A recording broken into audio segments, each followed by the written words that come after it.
Dobar dan. Ajmo kuće unutra. Pa ko je to? Ćao Helena. Te zove neko ikada Helena. Kako si, Ano? Drago kad sam s vama.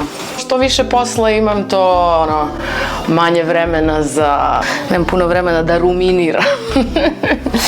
Ma ne, super sam. I što je više ovog fizičkog posla, to me najviše radi. Hoćeš da nam ispričaš malo o sebi za početak, kako si krenula se baviš keramikom? Zašto sam ja Jana keramičar? Tako je, jedina. Pa kako to biva slučajno, znaš? Ništa, upisala srednju školu, ali stvarno slučajno, baš kao smer za keramiku nisam ja ni znala kako to treba da izgleda, šta će tu uopšte da se radi, više zbog atmosfere.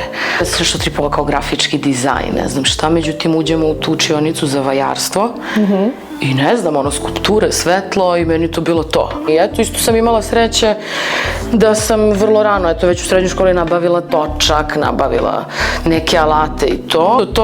Tako da sam došla spremna na fakultet i završih te osnovne studije. I onda sam se odmetnula na master na likovnu.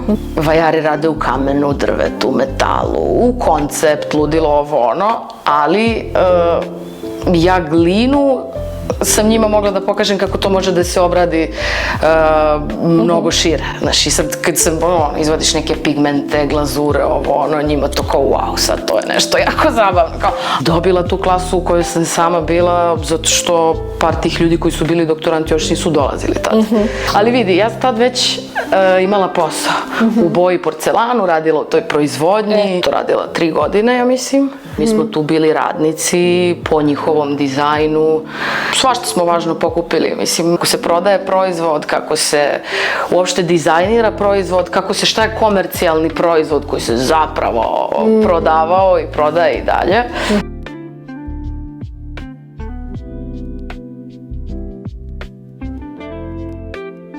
Hoću ovo da ti pokažem. Ajde ti vodi. Da. Pričaj o svom prostoru. Ajmo u krug. Imaš dosta biljaka. Da. Lepe biljke koje ovde tako dobro uspevaju, mislim da su plod moje prokrastinacije. Shvatila sam imam veliki prostor, da moram da radim u tom prostoru i da to podrazumeva veliki sto. Gde ćeš naći tako veliki sto? U kontejneru. I bilo je, znaš, da bude veliko, ali da ja mogu sama da ga sklopim. Glupo je bilo malo da taj stan tako veliki bude samo za kafenisanje. Znaš, i što imam slobodu da u ovom stanu stvarno pravim šta se meni sviđa, nemam nikog nad glavom. Radionice koje držim ovde, znači to je koncept intiman. Opet mi nije cilj da pravim biznis od toga, iako bi moglo, ali pošto je to sad kao, znaš, onda šta je meni u svemu tome najslađe, što spajam ljude. Tamo imam negde kasicu prasicu u obliku Karla Marksa i onda ispod nje ostave donacije i to je to, znaš. Da, šta smo ovde htjeli? Ovde je sve jako prljavo. Nemam pojma, znači kao mali prostor, ali dovoljan za neku proizvodnju. Znači tu točkić, bila je terasa najnormalnija. Mnogo mi znači ovaj prostor, mnogo mi znači što je ovako lepo u drvetu. Tako da tu ti ja radim, znači vrtim na tim gipsanim tanjirićima i ovde mesim. Kaže, mali je prostor, zato mi treba sve ovo tamo. I ovde kroz ovaj prozor ti je kao prolaz u lager neki? Da, lager, u showroom. Jeste, onda kreće proizvodnja pa se nosi u tamo dnevnu sobu, pa se tamo peče i kad se ispeče onda to donesemo ovde. Da, mislim ima tu svačega, ima tu opet nekih proba. Ovo je bila ideja da se napravi mali, brzi, da ne ide puno materijala i da bude jako slatko, dopadljivo i da to ljudi kupuju u velikim količinama. Vruće je, da. Sad ćemo malo po malo. I ovo držiš na balkonu ovako? Da, opet imam sreće, znači da imam jednu zastakljenu terasu koju mogu da radim i zimi i ovu drugu u kojoj mogu da držim peć, isto dobro je što je zastakljena. Mogu bi da napriš saunu ovde, Jano, realno. Da, ovo ti je standardna peć, manje od ovoga je polubesmislena, ako imaš neku proizvodnju.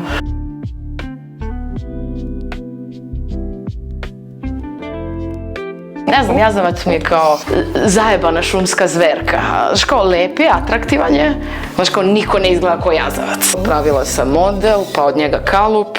Smo se zezali kao, ovaj rad se na kraju zvao Jazavac iz OK. Dobro je to ispalo. I čuješ ih. Svi se različito.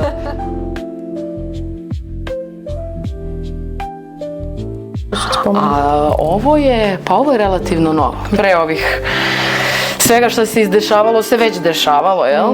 I onda ovo su magneti, ovo ti kao dođeš u Beograd pa šta si vidio, beogradski suvenir. Ovaj neki most, pa ga više nema, pa tako. Ovo je saradnja sa Jelenom Milićević, isto u probama i dalje. Nisam tvoja šolja čaja. I onda je to sad malo i neka izjava ove šolje konkretno, jer kao ovo definitivno nije šolja čaja. Roditelji moje drugarice su nadomak Lazarevca rešili da pravi kuću od blata i slame. Mislim, kao pravi se kuća.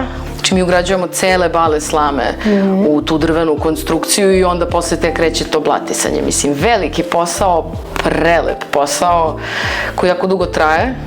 Ali to ti je, Sonja moja, takav spoj fenomenalnih ljudi koji su se desili. I ja sam tako uplivala igrom slučaja na prvu njihovu kuću. Druženje je već nastalo je tad. I tu sam naučila sve i svašta, letovanja, oblaganje, razne neke stvari.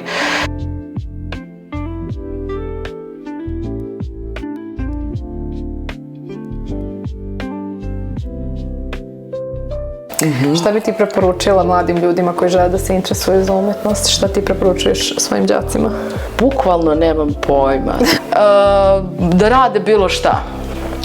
Da ga guraju samo, da završavaju i da idu dalje, da se ne koče u... Ja sam, na primjer, bila u Grču htela sam uvek da ne bude nešto što sam već videla. Pa šta nisi video u ovo doba?